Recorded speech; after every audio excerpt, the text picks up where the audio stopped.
Hi ಎಲ್ರಿಗೂ ನಮಸ್ಕಾರ. Welcome back to my channel. ನಾನು ನಿಮ್ಮ ರಮ್ಯ ನವೀನ್. ಎಲ್ರು ಹೇಗಿದ್ದೀರಾ? ಐ ಹೋಪ್ ಎಲ್ಲರೂ ಚೆನ್ನಾಗಿದ್ದೀರಾ ಅಂತ ಭಾವಿಸ್ತಾ ಇವತ್ತು ಬೆಳಗಿನ ಬ್ಲಾಗ್ ನ ಸ್ಟಾರ್ಟ್ ಮಾಡ್ತಾ ಇದ್ದೀನಿ. ಆಕ್ಚುಲಿ ಏನಂತ ಅಂದ್ರೆ ನಾನು ಬೆಳಗ್ಗೆನೆ ಎದ್ದು ಫ್ರೆಶ್ ಅಪ್ ಆಗಿ ಡ್ರೈವಿಂಗ್ ಕ್ಲಾಸ್ಗೂ ಕೂಡ ಹೋಗಿ ಬಂದು ಈಗ ಬ್ರೇಕ್ಫಾಸ್ಟ್ ರೆಡಿ ಮಾಡೋದಕ್ಕೆ ಅಂತ ವೆಜಿಟೇಬಲ್ಸ್ ನ ಕಟ್ ಮಾಡ್ಕೊಂತ ಇದ್ದೀನಿ. ನವೀನ್ ಬಿಸಿನೀರ್ ಕೇಳಿದ್ರು, ಬಿಸಿನೀರ್ ಕಾಯೋದಕ್ಕೆ ಇಟ್ಟಿದ್ದೀನಿ. ಸೊ ಇವತ್ತು ನಮ್ಮನೆ ಬ್ರೇಕ್ಫಾಸ್ಟ್ ಬಂದು ವೆಜ್ ಪಲಾವ್ ಮಾಡೋಣ ಅಂತ ಅನ್ಕೊಂಡು ವೆಜಿಟೇಬಲ್ಸ್ ನ ಕಟ್ ಮಾಡ್ತಾ ಇದ್ದೀನಿ. ಆತರ ನಮ್ಗೆ ದಸರಾ ಹಾಲಿಡೇಸ್ ಶುರು ಆಗಿದೆ. ಅವ್ನ್ ಲಂಚ್ ಬಾಕ್ಸ್ ಎಲ್ಲ ಏನು ಟೆನ್ಷನ್ ಇಲ್ಲ. ಈಗ ಸದ್ಯಕ್ಕೆ ನಾನು ಬಾಕ್ಸ್ ತಗೊಂಡು ಹೋಗ್ತೀನಿ. ಮತ್ತೆ ಈಗ ಬ್ರೇಕ್ಫಾಸ್ಟ್ ಎಲ್ರಿಗೂ ಬ್ರೇಕ್ಫಾಸ್ಟ್ ಮಾಡ್ಬೇಕು.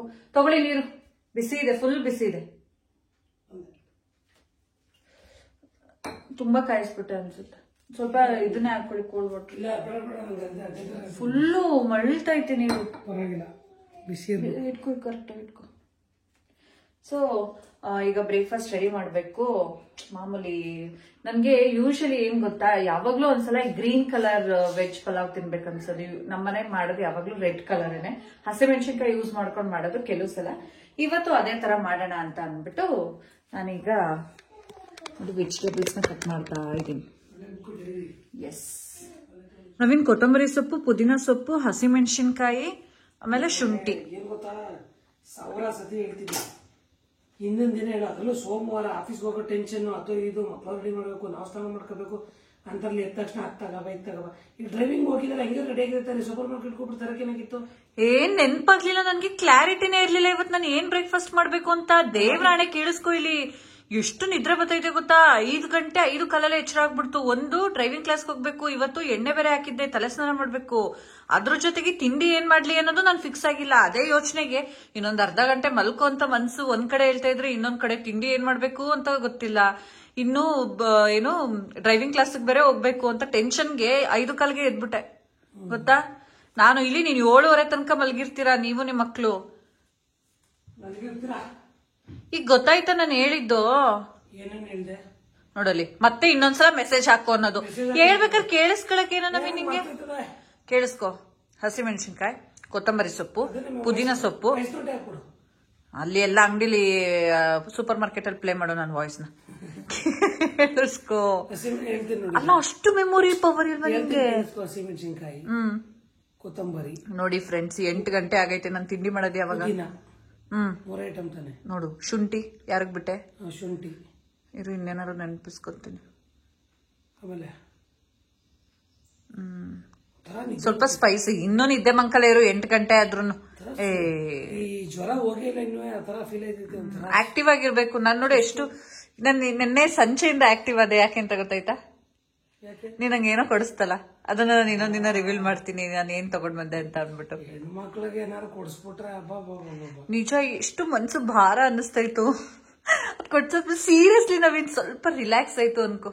Thank you friends. ನಾನು ನಿಮ್ ಜೊತೆ ಶೇರ್ ಮಾಡ್ತೀನಿ ಅದೇನೋ ಅಂತ ಅಂದ್ಬಿಟ್ಟು. ಈಗ ಬೇಗ ತಗೊಂಡ್ ಬರ್ತಾರೆ, ನಾನು ಅಷ್ಟರಲ್ಲಿ ಬೇಗ ಪ್ರಿಪೇರ್ ಮಾಡ್ತೀನಿ.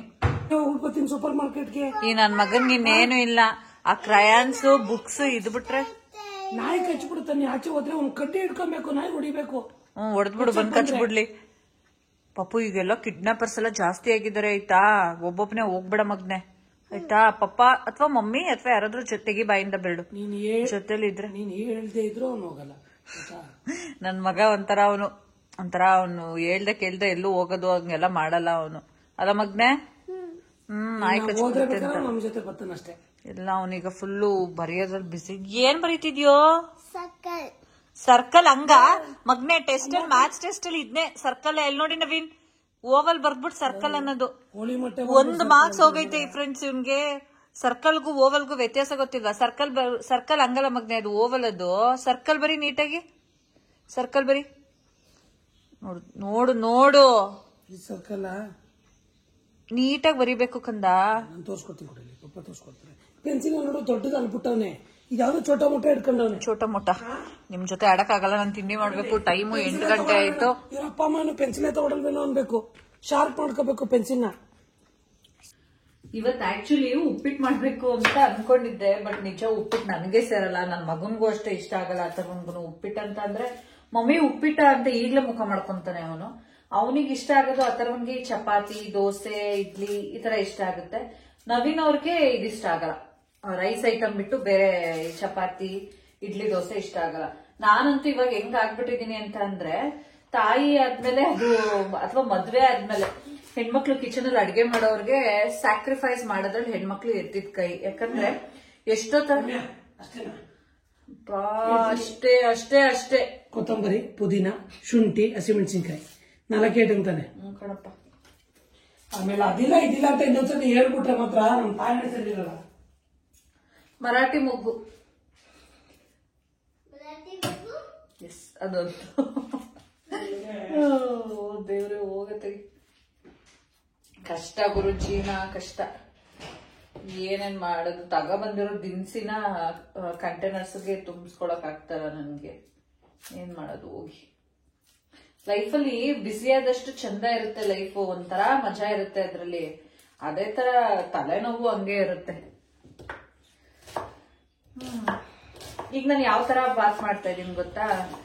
ಈ ಹಸಿ ಮೆಣಸಿನ್ಕಾಯಿ, ಸ್ವಲ್ಪ ತೆಂಗಿನಕಾಯಿ ಹಾಕ್ಬಿಟ್ಟು ಮಾಡ್ತಾರಲ್ಲ, ಅದೊಂಥರ ಟೇಸ್ಟ್ ಒಂಥರ ಚೆನ್ನಾಗಿರುತ್ತೆ. ಹಸಿ ಮೆಣಸಿನ್ಕಾಯಿ, ತೆಂಗಿನಕಾಯಿ, ಕೊತ್ತಂಬರಿ ಸೊಪ್ಪು, ಪುದೀನ ಸೊಪ್ಪು ಇದನ್ನ ಹಾಕ್ಬಿಟ್ಟು ಗ್ರೈಂಡ್ ಮಾಡ್ಕೊಂಡ್ಬಿಟ್ಟು, ಆಮೇಲೆ ಒಗ್ಗರಣೆಗೆ ಮಾಮೂಲಿ ಸ್ಪೈಸಸ್ ಎಲ್ಲ ಹಾಕ್ಬಿಟ್ಟು, ಟೊಮ್ಯಾಟೊ ಮತ್ತೆ ತರಕಾರಿ ಎಲ್ಲ ಹಾಕ್ಬಿಟ್ಟು, ಶುಂಠಿ ಬೆಳ್ಳುಳ್ಳಿನೂ ರುಬ್ಕೊಂಡ್ಬಿಡ್ಬೇಕು ಅದ್ರ ಜೊತೆಗೇನೆ. ಈ ಕೊತ್ತಂಬರಿ ಸೊಪ್ಪು, ಪುದೀನ ಸೊಪ್ಪು, ಹಸಿಮೆಣಸಿನ್ಕಾಯಿ, ತೆಂಗಿನಕಾಯಿ ಹಾಕೊಂತೀವಲ್ಲ, ಅವಾಗ್ಲೇನೆ ಶುಂಠಿ ಮತ್ತೆ ಬೆಳ್ಳುಳ್ಳಿನ ಹಾಕ್ಬಿಟ್ಟು ರುಬ್ಕೊಂಡು, ಆ ಪೇಸ್ಟ್ ಒಗ್ಗರಣೆಗೆ ಈರುಳ್ಳಿ ಮತ್ತೆ ವೆಜಿಟೇಬಲ್ಸ್ ಎಲ್ಲ ಹಾಕಾದ್ಮೇಲೆ ಮಸಾಲೆನ ಹಾಕ್ಬಿಟ್ಟು ಚೆನ್ನಾಗಿ ಫ್ರೈ ಮಾಡ್ಬಿಟ್ಟು, ಅದಕ್ಕೆ ತೊಳೆದಿಟ್ಕೊಂಡಿರೋಂಥ ರೈಸ್, ನೀರು 1 ಲೋಟಕ್ಕೆ 2 ಲೋಟದಷ್ಟು ನೀರು ಹಾಕಿ, ರುಚಿಗೆ ತಕ್ಕಷ್ಟು ಉಪ್ಪನ್ನ ಹಾಕಿ ಮಾಡಿದ್ರೆ ಚೆನ್ನಾಗಿರುತ್ತೆ. ಅದೊಂಥರ. ಇವತ್ತು ಗ್ರೀನ್, ನಾನು ಆಗ್ಲೇ ಹೇಳ್ತಾ ಇದ್ನಲ್ಲ, ನಂಗೆ ರೆಡ್ ಕಲರ್ ನಮ್ಮನೆ ಯೂಶಲಿ ಮಾಡೋದು, ಗ್ರೀನ್ ಇಷ್ಟ ಆಗಲ್ಲ. ಈ ಹೋಟೆಲ್ ತಗೊಂತೀವಲ್ಲ, ಅವಾಗ ನಂಗೆ ಗ್ರೀನ್ ಇದ್ರೆ ಇಷ್ಟನೇ ಆಗಲ್ಲ.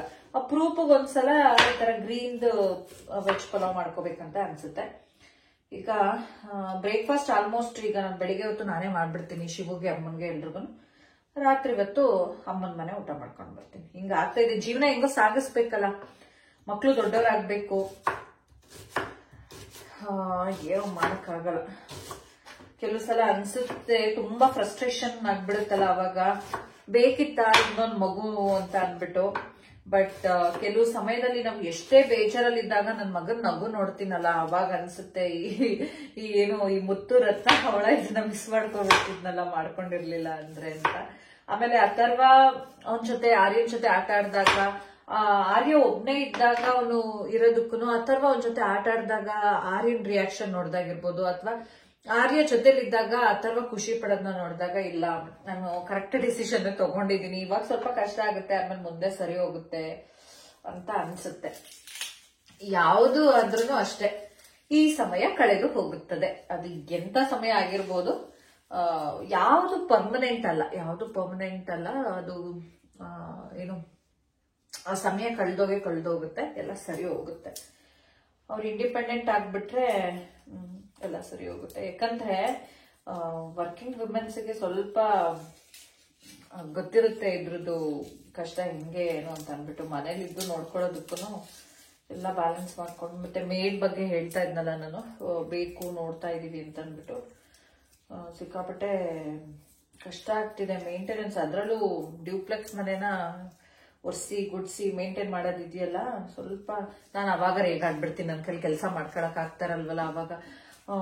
ಇದು ಡ್ಯೂಪ್ಲೆಕ್ಸ್ ಮನೆ ಬೇಕಿತ್ತಾ, ಅದು ಇದು ಅಂತ ಅಂದ್ಬಿಟ್ಟು ಆಮೇಲೆ ನವೀನ್ ಹೇಳ್ತಾರೆ, ಏನು ಬೇಕಿರ್ಲಿಲ್ವಾ, ಹಂಗಾದ್ರೆ ಬಿಡು, ಹಂಗಾದ್ರೆ ರೆಂಟ್ಗಳು ಲೀಸ್ಗೆ ಕೊಟ್ಬಿಟ್ಟು ನಾವೊಂದು 1 BHK ಮನೆಗೆ ಹೋಗ್ಬಿಡೋಣ ಅಂತ. ಇಲ್ಲ ಕನ್ಸು. ಅದೇ ಏನಿಲ್ಲ, ಒಂದು ಮೇಡ್ ಅಂತ ಬಂದು ಸ್ವಲ್ಪ ಇನ್ ಬೇರೆ ಕೆಲಸ ಎಲ್ಲ ಮಾಡ್ಕೊಂಡ್ಬಿಡ್ತೀನಿ, ಅಡಿಗೆನೂ ಮಾಡ್ಕೊಂಡ್ಬಿಡ್ತೀನಿ, ಪಾತ್ರೆ ತೊಳ್ಕೊಳ್ಳೋದು, ವಾಷಿಂಗ್ ಮಿಷಿನ್ಗೆ ಬಟ್ಟೆಗಳನ್ನ ಹಾಕ್ತಿವಿ, ಅದು ಆಗ್ಬಿಡುತ್ತೆ. ಈ ಕ್ಲೀನಿಂಗ್ ಇದೆಯಲ್ಲ, ಅದಕ್ಕೆ ಸ್ವಲ್ಪ ಕಷ್ಟ ಅಂತ ಅನ್ಸೋದು. ಟೈಮ್ ಇದ್ರೆ, ಮನೇಲೇ ಇದ್ರೆ ನಿಜವಾಗ್ಲೂ ಏನ್ ಕ್ಲೀನ್ ಮಾಡ್ಕೊಳ್ಳೋದು ಏನೋ ಅಷ್ಟೊಂದೇನು ಹೊರೆ ಅಂತ ಏನು ಅನ್ಸಲ್ಲ, ಅಷ್ಟು ಮಾಡ್ಕೊಳ್ದೆ ಇದ್ರೆ ಹೇಗೆ. ಸ್ವಲ್ಪ ಇಬ್ರು ಬ್ಯುಸಿಯಾಗಿರ್ತೀವಲ್ಲ. ನವೀನ್ ಅವ್ರ ಬಗ್ಗೆ ಹೇಳಿದ್ನಲ್ಲ ನಾನು ಲಾಸ್ಟ್ ವ್ಲಾಗಲ್ಲಿ, ಅವ್ರು ಯಾವ ತರ ಅಂತ ಅಂದ್ಬಿಟ್ಟು ಅಷ್ಟು ಬ್ಯುಸಿ ಇರ್ತಾರೆ, ಹಾಗಾಗಿ ಸ್ವಲ್ಪ ಸಮಸ್ಯೆ ಆಗ್ತದೆ ಅಷ್ಟೇ. ಬಟ್ ಹೋಗ್ತಾ ಮಕ್ಳು ಸ್ವಲ್ಪ ದೊಡ್ಡವರಾದ್ಮೇಲೆ ನನ್ನ ಮಕ್ಳೇ ನಂಗೆ ಹೆಲ್ಪ್ ಮಾಡ್ಕೊಡ್ತಾರೆ ಅಲ್ಪ ಸ್ವಲ್ಪ. ಅಂದ್ರೆ ನಾವು ಕಲಿಸ್ದಂಗೆ ಈಗ್ಲಿಂದಾನೇ ಸ್ವಲ್ಪ ಕಲ್ಸ್ಕೊಂಡು ಹೋದ್ರೆ ನಾನ್ ಕಸ ಗುಡಿಸ್ಬೇಕಾದ್ರೆ ಅಥವಾ ಕೊಡಿ ಮಮ್ಮಿ ನಾನು ಗುಡಿಸ್ತೀನಿ ಅಂತಾನೆ. ದೊಡ್ಡವನಾದ್ಮೇಲೆ ಏನ್ ಮಾಡ್ತಾನೋ ಗೊತ್ತಿಲ್ಲ. ಸೊ ಈಗ ನಾನು ಮಿಕ್ಸಿ ಜಾರ್ಗೆ ರುಬ್ಕೊಳ್ಳೋದಕ್ಕೆ ಏನೇನ್ ಬೇಕು ಅದನ್ನ ಹಾಕೊಳ್ತೀನಿ. ಹಸಿ ಮೆಣಸಿನ್ಕಾಯಿ ತರಕ್ ಹೋಗಿದ್ದಾರೆ. ಎಷ್ಟೊಂದ್ಸಲ ಹಂಗೆ ಮಾಡ್ಬಿಟ್ಟಿದೀನಿ, ಕಳ್ಸಿರ್ತೀನಿ. ಅದಾದ್ಮೇಲೆ ಮತ್ತೆ ಅವ್ರು ಇನ್ನೊಂದು ನವೀನ್ ಇದೊಂದು ಪ್ಲೀಸ್ ಅಂತ ಅಂದ್ಬಿಟ್ರು. ನಿಜ ನವೀನ್ ಆಗಿದ್ದಕ್ಕೆ ಸಹಿಸ್ಕೊಂತಾರೆ ನನ್ನ ಅನ್ಸುತ್ತೆ. ಬೇರೆಯವ್ರಾಗಿದ್ರೆ ಯುದ್ಧಗಳೇ ಆಗ್ಬಿಡೋದು. ಎಷ್ಟ್ ಸಲ ಕಳಿಸ್ತೀಯ, ಇವರು ಬೈತಾರೆ. ಬಟ್ ನಾನೇ ಸ್ವಲ್ಪ ಫೀಲ್ ಮಾಡ್ಕೊಂಡ್ಬಿಡ್ತೀನಲ್ಲ, ಆಗ ಅವ್ರು ಸುಮ್ಮನೆ ಆಗ್ಬಿಡ್ತಾರೆ. ಅಥವಾ ಏನ್ ಯೋಚನೆ ಮಾಡ್ತಿದ್ಯಪ್ಪ, ನಿಂತ್ಕೊಂಡು ಯೋಚನೆ ಮಾಡ್ತಾ ಇದ್ದಾನೆ. ಬೆಳ್ಳುಳ್ಳಿ ಅದೇನ್ ಗೊತ್ತಾ, ಹಿಂದಿನ ದಿನನೇ ಎಲ್ಲ ಸ್ವಲ್ಪ ಅವತ್ತು ಮಾರ್ಕೆಟಿಗೆ ಹೋಗಿ ವೆಜಿಟೇಬಲ್ಸ್ ಎಲ್ಲ ತಂದೆ. ಈ ಸೊಪ್ಪುಗಳು ತಗೊಳ್ಳಿಲ್ಲ. ಸೊಪ್ಪು ಏನಂದ್ರೆ ನಂಗೆ ಫ್ರೆಶ್ ಆಗಿ ಸಿಗುತ್ತಲ್ಲ, ಇಲ್ಲಿ ಬೆಳಿಗ್ಗೆ ಹೋದ್ರೆ ಫ್ರೆಶ್ ಆಗಿ ಸಿಗುತ್ತಲ್ಲ ಅಂತ ಸೊಪ್ಪುಗಳು ತಗೊಳ್ಳಿಲ್ಲ. ಹಾಗಾಗಿ ಕೊತ್ತಂಬರಿ ಮತ್ತೆ ಪುದೀನ 2 ಪಲಾವ್ಗೆ ಇದ್ರೇನೆ ಅದು ಚಂದ. ಟೊಮ್ಯಾಟೊ ಕಟ್ ಮಾಡ್ಕೊಂಡ್ಬಿಡ್ತೀನಿ. ಎಷ್ಟು ಕೆಲಸ ಇದೆ ಗೊತ್ತಾ, ಇನ್ನು ಫ್ರಿಡ್ಜ್ ಎಲ್ಲ ಕ್ಲೀನ್ ಮಾಡ್ಕೊಬೇಕು. ಅದು ಯಾವಾಗ ಮಾಡ್ಕೊಂತೀನೋ ಏನ್ ಕತೆನೋ ನಂಗಂತೂ ಗೊತ್ತಾಗ್ತಿಲ್ಲ.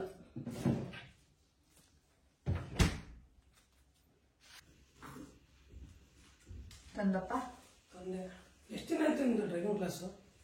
ಆಯ್ತು, ಒಂದು 9 days ಆಗಿದೆ ಅನ್ಸುತ್ತೆ. Just in 11 days. ಎಷ್ಟು ಕಲ್ತಿದ್ಯಾ? ಕೇಳ್ಬಿಡಿ ಅದನ್ನ.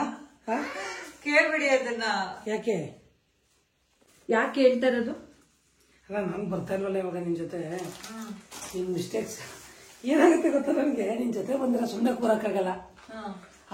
ಏನಂದ್ರೆ ಅವ್ರ ಇನ್ಸ್ಟ್ರಕ್ಷನ್ ಕೊಡೋದಂದ್ರೆ ಇವ್ರು ಬೇರೆ. ಅವ್ರ ಸರ್ ನಾನ ಟೀಚರ್, ನೀವು ಮನೆಗೆ ಹೋದ್ಮೇಲೆ ಹೇಳ್ಕೊಡಿ ಸರ್ ಅಂತಾರ ಅವರು. ನಮ್ಗೆ ಅದಕ್ಕೆ ಹಂಗೆಲ್ಲ ಆಗಲ್ಲ. ಆಮೇಲೆ ನಾನು ಡ್ರೈವಿಂಗ್ ಸೀಟ್ ಬಿಟ್ಟು ಬೇರೆ ಸೀಟಲ್ಲಿ ಕೂತ್ಕೊಳ್ಳೋಕ್ಕೂ ಆಗಲ್ಲ, ಹಿಂಗೆ ಬೇರೆ ಕಾರ್ ಬಂದಾಗ. ಸೊ ಅದಕ್ಕೆ ನಮ್ಗೆ ಹಂಗೆಲ್ಲ ಆಗಲ್ಲ. ಇದು ನೋಡಿ ಬರೀ 54 kg ತೋರಿಸ್ತೈತೆ. 54 kg ಇದೀರಾ ನೀವು. 70ರಿಂದ ಒಳಗೆ ಬರ್ತಾರಲ್ಲ ನಾನು ಆಕ್ಚುಲಿ ವೇಟ್ ಲಾಸ್ ಆಗ್ತಾ ಇದ್ದೀನಿ. ನೋಡ, ಆದಷ್ಟು ಬೇಗ ನನ್ನ ಟಾರ್ಗೆಟ್ ರೀಚ್ ಆಗ್ಬೇಕು. ನಾನು ಕೈ ಬಿಡ, ನಿಂತ್ಕೊಳ್ಳ, ಕೈ ಬಿಡಿ, ಎಲ್ಲೂ ಕೈ ಹಿಡ್ಕೋಬಾರ್ದು. ಈಗ ನಾನು ಎಲ್ಲ ಮಸಾಲೆ ಎಲ್ಲ ರುಬ್ಕೊಂಡು ಒಗ್ಗರಣೆಗೆ ಹಾಕಿದ್ದೀನಿ. ಅದು ಚೆನ್ನಾಗಿ ಎಣ್ಣೆ ಬಿಡ್ತಾ ಇದೆ. ಹಸಿ ವಾಸನೆ ಹೋಗೋವರೆಗೂ ಸ್ವಲ್ಪ ಚೆನ್ನಾಗಿ ಫ್ರೈ ಮಾಡಿಕೊಂಡು ಆಮೇಲೆ ಅಕ್ಕಿ ಮತ್ತು ನೀರು ಉಪ್ಪೆಲ್ಲ ಹಾಕ್ಕೊಂಡು ಕೂಗಿಸ್ಕೊಬೇಕು. ಶಿವಗೂ ಕೂಡ ಸ್ವಲ್ಪ ಲೇಟ್ ಆಗೋಯ್ತು. ಮಧ್ಯದಲ್ಲಿ ಏನಂತ ಅಂದರೆ ಅವನು ಒಂದು ಏನಕ್ಕೋ ಬಂದಿದ್ದ, ಆವಾಗ ಒಂದು 4 ಗಂಟೆ ಮಾತಾಡ್ಕೊಂಡೆ ಟೈಮ್ ವೇಸ್ಟ್ ಮಾಡಿಬಿಟ್ವಿ. ನಾನು ಅವ್ನಿಗೆ ಅದನ್ನೇ ಹೇಳ್ತಾ ಇದ್ದೆ. ಅವನು ಆಗ್ತಾನೆ ಬಂದ, ನಾನು ಕುಕ್ಕರ್ ಮುಚ್ಚಿದೆ. ನೋಡು, ನೀನು ಬಂದಾಗಲೇ ಒಂದು 20 ನಿಮಿಷ ಮಾತಾಡ್ದಲ್ಲ, ಹಂಗೆ ಟೈಮ್ ವೇಸ್ಟ್ ಆಗೋಯ್ತು. ವೆಯ್ಟ್ ಮಾಡಿ, ಇನ್ನೊಂದು 10 ನಿಮಿಷ ವಿಷಲ್ ಬಂದ್ಬಿಡುತ್ತೆ ಅಂತ ಅವನು ವೆಯ್ಟ್ ಮಾಡ್ತಾ ಇದ್ದ. ಅಷ್ಟರಲ್ಲಿ ನಾನು ಇವತ್ತು ಸೀರೆ ಹಾಕೋಣ ಅಂದ್ಬಿಟ್ಟು ನೋಡ್ತಾ ಇದ್ದೀನಿ. ನವರಾತ್ರಿ ಮೊದಲನೇ ದಿನ, ಹಾಗಾಗಿ ವೈಟ್ ಶೈಲಪುತ್ರಿ ಇವತ್ತು ವೈಟ್ ಸ್ಯಾರಿ ಹಾಕೋಣ ಅನ್ಕೊಂಡಿದ್ದೀನಿ. ಇದು ಕಾಟನ್ ಸ್ಯಾರಿ. ಆಕ್ಚುಲಿ ಇದನ್ನ ತಗೊಂಡು ಆಲ್ಮೋಸ್ಟ್ ಒಂದು 3-4 ಇಯರ್ಸೇ ಆಗಿರ್ಬೇಕು. 1-2 ಸಲ ಹಾಕಿದ್ದೀನಿ ಅಷ್ಟೇ, ಹಾಕೊಂಡೇ ಇಲ್ಲ. ಕಾಟನ್ ಸ್ಯಾರಿ ನೋಡಿ, ಎಷ್ಟು ಒಂಥರ ಚೆನ್ನಾಗಿರುತ್ತೆ ವೇರ್ ಮಾಡೋದಕ್ಕೆ. ಒಂಥರ ಅಫಿಷಿಯಲ್ ವೇರ್ಗೆ ತುಂಬಾನೇ ಚೆನ್ನಾಗಿರುತ್ತೆ. ಈ ಸ್ಯಾರಿ ಫುಲ್ ಇದೇ ತರ ಬರುತ್ತೆ. ಬಟ್ ಏನಂತ ಅಂದ್ರೆ ಸ್ಯಾರಿ ವೇರ್ ಮಾಡ್ಲಿಕ್ಕೆ ಟೈಮ್ ಜಾಸ್ತಿ ಬೇಕು. ಹಾಗಾಗಿ ನೋಡಿ, ಯಾವತ್ತೋ ಒಂದ್ಸಲ ಹುಟ್ಟಿರೋದು ಸುಮ್ಮನೆ ಮಡ್ಚಿಟ್ಬಿಟ್ಟಿದ್ದೀನಿ. ಈ ಕಾಟನ್ ಸ್ಯಾರಿ ಇವತ್ತು ಹಾಕೊಳ್ಳೋಣ ಅಂತ ಅನ್ಕೊಂಡಿದ್ದೀನಿ. ಇದಕ್ಕೆ ಆಕ್ಚುಲಿ ರೆಡ್ ಅಲ್ಲೇನೆ ಬ್ಲೌಸ್ ಬರುತ್ತೆ. ಈ ಸ್ಯಾರಿ ಈಗ ವೇರ್ ಮಾಡಬೇಕು, ರೆಡಿ ಆಗಬೇಕು. ಈಗ ನಾನು ಇನ್ನು ಬ್ರೇಕ್ಫಾಸ್ಟ್ ಅದು ವಿಷಲ್ ಬರೋ ಅಷ್ಟರಲ್ಲಿ ನಾನು ಸ್ಯಾರಿ ಹಾಕೊಂಡ್ಬಿಟ್ರೆ ತಣ್ಣಗಾಗಿದ ತಕ್ಷಣ ಬ್ರೇಕ್ಫಾಸ್ಟ್ ಹಾಕೊಟ್ಬಿಟ್ಟು ನಾನು ತಿನ್ಬಿಡ್ಬೋದು. ಬಟ್ ಏನಂದ್ರೆ ಅವಾಗ ಸ್ವಲ್ಪ ಸಣ್ಣ ಇದ್ದೆ, ಈಗ ದಪ್ಪ ಆಗಿದ್ದೀನಿ. ಮೇ ಬಿ ಬ್ಲೌಸ್ ಆಗೋದು ಡೌಟ್. ಸ್ಟಿಚಿಂಗ್ ಏನಾದರೂ ಬಿಡಿಸಿ ಹಾಕೊಳ್ಳೋ ಪ್ರಯತ್ನ ಮಾಡೋಣ, ಇನ್ನೇನು ಮಾಡೋಕ್ಕಾಗುತ್ತೆ. ಸಣ್ಣ ಅಂತೂ ಈಗ ಸ್ವಲ್ಪ ಬೆಟರ್, ಸ್ವಲ್ಪ ಜಾಸ್ತಿನೇ ವೇಟ್ ಗೇನ್ ಆಗ್ಬಿಟ್ಟಿದೆ. ಇವಾಗ ಪರವಾಗಿಲ್ಲ, ಸಣ್ಣ ಆಗ್ತಾ ಇದ್ದೀನಿ, ವೇಟ್ ಲಾಸ್ ಆಗ್ತಾ ಇದ್ದೀನಿ. ಪ್ರೆಷರಿಗೇನು ಸಣ್ಣ ಆಗ್ಬಿಡ್ತೀವಿ, ವರ್ಕ್ ಪ್ರೆಷರ್ಗೆ, ಮನೆ ಕೆಲಸ ಎಲ್ಲಾನು ಮಾಡೋಷ್ಟರಲ್ಲಿ ಈಗ ಆರ್ಯನ್ ಹಿಡಿಯೋಷ್ಟರಲ್ಲೇ ಸುಸ್ತಾಗ್ಬಿಡುತ್ತೆ. ಸೊ ಇವತ್ತು ಈ ಸ್ಯಾರಿದೊಂಥರ ಕ್ರೀಮ್ ಆಯ್ತಾ, ವೈಟ್ ಅಲ್ಲ, ಬಟ್ ಪ್ಯೂರ್ ವೈಟ್ ಅಲ್ಲಿ ನನಗೆ ಸ್ವಲ್ಪ ಈ ತರ ಕಾಟನ್ ಅಲ್ಲಿ ಇಲ್ಲ. ಹಾಗಾಗಿ ನಾನು ಇದನ್ನೇ ವೇರ್ ಮಾಡೋಣ ಅಂತ ಅನ್ಕೊಂತಾ ಇದ್ದೀನಿ ಇವತ್ತು. ಅಷ್ಟರಲ್ಲಿ ನವೀನ್ ಕೂಡ ಫ್ರೆಶ್ ಅಪ್ ಆಗಿ ಅವ್ರ ಕೆಲಸನ ಶುರು ಮಾಡಿದ್ರು. ಆಲ್ಮೋಸ್ಟ್ ಅವ್ರಿಗೆ ವರ್ಕ್ ಫ್ರಮ್ ಹೋಮ್ ಇರುತ್ತೆ, ಮತ್ತು ಫೀಲ್ಡ್ ವಿಸಿಟ್ ಇರುತ್ತೆ. ಅವ್ರು ಆಲ್ರೆಡಿ ಏನೋ ಫೀಡ್ಬ್ಯಾಕ್ ತೊಗೋತೀನಿ ಅಂತ ಅಂದ್ಕೊಂಡು ಅವ್ರ ಕೆಲಸದಲ್ಲಿ ಬ್ಯುಸಿ ಆಗಿಬಿಟ್ರಂತೂ ಮನೇಲಿ ಬೇರೆ ಯಾರು ಮಾತಾಡೋ ಹಾಗೆ ಇಲ್ಲ. ಅಷ್ಟು ಬ್ಯುಸಿಯಾಗಿ ಕೆಲಸ ಮಾಡ್ತಾ ಇರ್ತಾರೆ. ಈಗ ಅದನ್ನೇ ಅವರು ಸ್ಟಾರ್ಟ್ ಮಾಡಿದ್ದಾರೆ ಆಲ್ರೆಡಿ. ನೋಡಿ, ಬೆಳಗ್ಗೆಯಿಂದನೇ ಶುರು ಆಗಿಬಿಡುತ್ತೆ ಕೆಲಸಗಳು. ಅಷ್ಟರಲ್ಲಿ ಬ್ರೇಕ್ಫಾಸ್ಟ್ ಕೂಡ ರೆಡಿ ಆಯಿತು. ಶಿವು ಕೂಡ ಬಂದ. ನಾನು ಅಥರ್ವನ್ಗೆ ತಿನ್ಸೋಣ, ನಾನು ತಿಂತ ಅಥರ್ವನ್ಗೆ ತಿನ್ಸ್ಕೊಳ್ಳೋಣ ಅಂತ. ನಮ್ಮ ಆರ್ಯ ಮಲ್ಕೊಂಡೇ ಇದ್ದ. ಅವನು ಹೇಗೋ ಸ್ವಲ್ಪ ಕೆಲಸಗಳು ಮಾಡ್ಕೊಳ್ಳೋವರೆಗೂ ಮಲ್ಕೊಂಡಿರ್ತಾನೆ. ಈಗ ನಾನು ಅಮ್ಮನ ಮನೆಗೆ ಬಾಕ್ಸ್ ತೊಗೊಂಡು ಬಂದೆ, ಅಮ್ಮನಿಗೆ ಪಾರ್ಸಲ್ ತೊಗೊಂಡು ಬಂದೆ, ಅಮ್ಮಂಗೆ ಕೊಡೋಣ ಅಂತ. ಹಾಗೆ ಆರ್ಯನ್ಗೆ ಇಲ್ಲೇ ಅಮ್ಮ ರಾಗಿ ಸರಿ ಮಾಡಿಕೊಡ್ತೀನಿ, ತಿನ್ಸ್ಬಿಟ್ಟು ಹೋಗು ಅಂತ ಅಂದರು. ಸರಿ, ಅವ್ನು ಬಿಟ್ಟು ಹೋಗೋಣ ಅಂತ ಬಂದಲ್ಲ, ಅವ್ನಿಗೂ ರಾಗಿ ಸರಿ ಮಾಡಿಕೊಟ್ರು. ಅವ್ನಿಗೂ ತಿನ್ನಿಸ್ಬಿಟ್ಟು ಇನ್ನೇನು ನಾನು ರೆಡಿ ಆಗೋದಕ್ಕೆ ಹೊರಡಬೇಕು. ಎಷ್ಟು ಬ್ಯುಸಿ ಇರ್ತೀನಿ ಅಂತ ಅಂದರೆ ಬೆಳಿಗ್ಗೆ ಟೈಮ್ ಅಂತೂ ಒಂದು 2 ನಿಮಿಷ ಕೂತ್ಕೊಂಡು ಸುಧಾರಿಸ್ಕೊಳ್ಳೋದಕ್ಕೂ ಕೂಡ ಸಮಯ ಇರಲ್ಲ, ಅಷ್ಟು ಬ್ಯುಸಿ ಇರ್ತೀನಿ. ಇವರಿಬ್ಬರಿಗೆ ತಿನ್ನಿಸಿ, ನಾನು ತಿಂದು, ನವೀನ್ಗೆ ಹಾಕ್ಕೊಟ್ಟು, ಫ್ರೆಶ್ ಅಪ್ ಆಗಿ, ಮಗುಗೆ ಸ್ನಾನ ಮಾಡಿಸಿ, ಇವತ್ತಂತೂ ನಂಗೆ ಲೇಟ್ ಆಗಿಬಿಡುತ್ತೆ. ಅದಕ್ಕೆ ಅಮ್ಮ ನಾನು ಅವನಿಗೆ ಸ್ನಾನ ಮಾಡಿಸ್ಕೊತೀನಿ, ನೀನು ತಿನ್ನಿಸ್ಬಿಟ್ಟು ಹೋಗು ಅಂತ ಅಂದರು. ನೋಡಿ, ಆಂಜನೇಯನ ಥರ ಮುತ್ತಿ ಮಾಡಿಕೊಂಡು ನಾವು ಆರ್ಯ ಅವ್ನಿಗೆ ಫುಲ್ಲು ನಗು ಮುಖ ಆಯ್ತಾ. ಅವನು ಯಾರು ನೋಡಿದ್ರು ನಗ್ತಾ ಇರ್ತಾನೆ. ನಾನು ಮತ್ತೆ ಈಗ ಈವ್ನಿಂಗಿಂದ ವ್ಲಾಗ್ನ ಸ್ಟಾರ್ಟ್ ಮಾಡ್ತಾ ಇದ್ದೀನಿ. ಇವತ್ತು ನಾನೇ ಡ್ರೈವ್ ಮಾಡಿಕೊಂಡು, ನಾನು, ನವೀನ್, ಅಥರ್ವ 3 ಜನ ನಮ್ಮ ಮೈಸೂರಿನ ಚಾಮುಂಡಿಪುರಂ ಸರ್ಕಲಲ್ಲಿರುವಂಥ ವಿದ್ಯಾರಣ್ಯಪುರಂ, ಅಲ್ಲಿ ರಾಣಿಸಾ ಫ್ಯಾಮಿಲಿ ಸ್ಟೋರ್ ಅಂತ ಇದೆ. ಈ ಹಿಂದೆ ಸುಮಾರು ಸಲ ನಾನು ಕುರ್ತೀಸ್, ಡ್ರೆಸ್ಸಸ್ ಎಲ್ಲ ತೊಗೊಂಡಿದ್ದೆ. ಸುಮಾರು ಸಲ ಕೇಳಿದ್ರಿ ನೀವು ಕೂಡ ಎಲ್ಲಿ ಬೈ ಮಾಡಿದ್ದು ಅಂತ. ಕಲೆಕ್ಷನ್ಸ್ ಚೆನ್ನಾಗಿರುತ್ತೆ. ಸೊ ಅಲ್ಲೇ ಹೋಗ್ಬಿಟ್ಟು ತೊಗೋಣ, ಅಥರ್ವನ್ಗೆ ಅಂತ ನೋಡೋದಕ್ಕೆ ಹೋಗೋದು. ನಂಗಂತೂ ಅಲ್ಲಿ ಡ್ರೆಸ್ ಮತ್ತು ಇದ್ರ ಕಲೆಕ್ಷನ್ಸ್, ಕುರ್ತಿ ಕಲೆಕ್ಷನ್ಸ್ ಎಲ್ಲ ಸಿಕ್ಕಾಪಟ್ಟೆ ಇಷ್ಟ ಆಗುತ್ತೆ. ಹಾಗಾಗಿ ಅಲ್ಲೇ ಹೋಗೋಣ ಅಂತ ಅಂದ್ಬಿಟ್ಟು ಬಂದ್ವಿ. ಇದೇನೆ ರಾಣಿಸಾ ಫ್ಯಾಮಿಲಿ ಶೋರೂಮ್ ಅಂತ ಅಂದ್ಬಿಟ್ಟು, ಇದು ಚಾಮುಂಡಿಪುರಂ ಸರ್ಕಲಲ್ಲಿ ಲೊಕೇಟ್ ಆಗಿರೋಂಥದ್ದು. ಮತ್ತು ಇಲ್ಲಿ ಮೇನ್ ಆಗಿ ಪ್ರೈಸು ಅಷ್ಟೇ ರೀಸನಬಲ್ ಪ್ರೈಸ್ ಆಗಿರುತ್ತೆ. ಕುರ್ತೀಸು, ಡ್ರೆಸ್ ಕಲೆಕ್ಷನ್ಸ್ ಅಂತೂ ಮಸ್ತ್ ಆಗಿರುತ್ತೆ. ನೀವು ನೋಡ್ತಾ ಇರ್ಬೋದು ಕಾಟನ್ ಮೆಟೀರಿಯಲ್ ಅಲ್ಲಿ. ನಾನು ಬಂದಿದ ತಕ್ಷಣ ಅಥರ್ವನ್ಗೆ ಬಟ್ಟೆ ತಗೋಬರೋಣ ಅಂತ ನವೀನ್ಗೆ ಹೇಳ್ಕೊಂಡು ಕರ್ಕೊಂಡು ಹೋಗಿದ್ದು. ಬಟ್ ಫಸ್ಟ್ ನಾನು ನೋಡಿದ್ದು ಡ್ರೆಸ್ಸಸ್ನ ನೋಡೋಣ, ಡ್ರೆಸ್ ಕಲೆಕ್ಷನ್ಸ್ನ ನೋಡೋಣ ಅಂತ. ನಿಜವಾಗ್ಲೂ ಸಖತ್ತಾಗಿದೆ. ಮೆಟೀರಿಯಲ್ ಇರ್ಬೋದು, ಮತ್ತು ಪ್ರೈಸು ಅಷ್ಟೇ ನಮಗೆ ರೀಸನಬಲ್ ಪ್ರೈಸ್ ಅನ್ಸುತ್ತೆ. ಕುರ್ತೀಸ್ ಇರ್ಬೋದು, ಕಾರ್ಡ್ ಸೆಟ್ ಇರ್ಬೋದು, ಪ್ರತಿಯೊಂದು ಸಿಗುತ್ತೆ. ಮೆಟೀರಿಯಲ್ ಕೂಡ ಅಷ್ಟೇ ಚೆನ್ನಾಗಿರುತ್ತೆ. ನಾನು ಒಂದಷ್ಟು ಕಲೆಕ್ಷನ್ಸ್ನ ನೋಡಿದೆ, ಒಂದಷ್ಟು ಡ್ರೆಸ್ಸಸ್ನ ಸೆಲೆಕ್ಟ್ ಮಾಡಿದೆ. ಗೊತ್ತಲ್ಲ, ನಮಗೆ ಕೆಲ್ಸಕ್ಕೆ ಹೋಗೋರಿಗೆ ಎಷ್ಟು ಬಟ್ಟೆ ಇದ್ರೂ ಕೂಡ ಸಾಕಾಗಲ್ಲ, ಎಷ್ಟೇ ಇದ್ರೂ ಕಮ್ಮಿ ಅಂತ ಅನ್ಸುತ್ತೆ. ಹೊರಗಡೆ ಹೋಗೋದಕ್ಕೆ ಒಂದಷ್ಟು ಸಪ್ರೇಟ್ ಇಟ್ಕೊಬೇಕು, ಆಫೀಸ್ ವೇರ್ ಅಂತ ಅಂದ್ಬಿಟ್ಟು ಸಪ್ರೇಟ್ ಇಟ್ಕೊಬೇಕು. ಮತ್ತೆ ಹೆಣ್ಮಕ್ಳು ಬಟ್ಟೆಗಳು ಅಷ್ಟೇ ತುಂಬಾ ಕ್ಯೂಟ್ ಆಗಿತ್ತು. ಅಥರ್ವನ್ಗೂ ಕೂಡ ನಾವು ತಗೊಳಂಗಿಲ್ವಲ್ಲ, ಈಗ ಅಥರ್ವನ್ಗೂ ನೋಡ್ತಾ ಇದ್ದೆ. ನವೀನ್ ಸುಮ್ಮನೆ ಇರ್ತಾರ, ಅವರು ನಾನು ಟೀ ಶರ್ಟ್ಸ್ ನೋಡ್ತೀನಿ ಅಂತ ನೋಡ್ತಾ ಇದ್ರು. ಸೊ ಫ್ರೆಂಡ್ಸ್, ಇದಾಗಿತ್ತು ಇವತ್ತಿನ ವ್ಲಾಗ್. ಈ ವ್ಲಾಗ್ನ ನಾನು ಇಲ್ಲಿಗೆ ಎಂಡ್ ಮಾಡ್ತೀನಿ. ಈ ವ್ಲಾಗ್ ಇಷ್ಟ ಆಗಿದ್ರೆ ದಯವಿಟ್ಟು ಲೈಕ್ ಮಾಡಿ, ಸಬ್ಸ್ಕ್ರೈಬ್ ಮಾಡ್ಕೊಂಡಿಲ್ಲ ಅಂದ್ರೆ ಸಬ್ಸ್ಕ್ರೈಬ್ ಮಾಡ್ಕೊಳ್ಳೋದನ್ನ ಮರಿಬೇಡಿ. Thank you so much.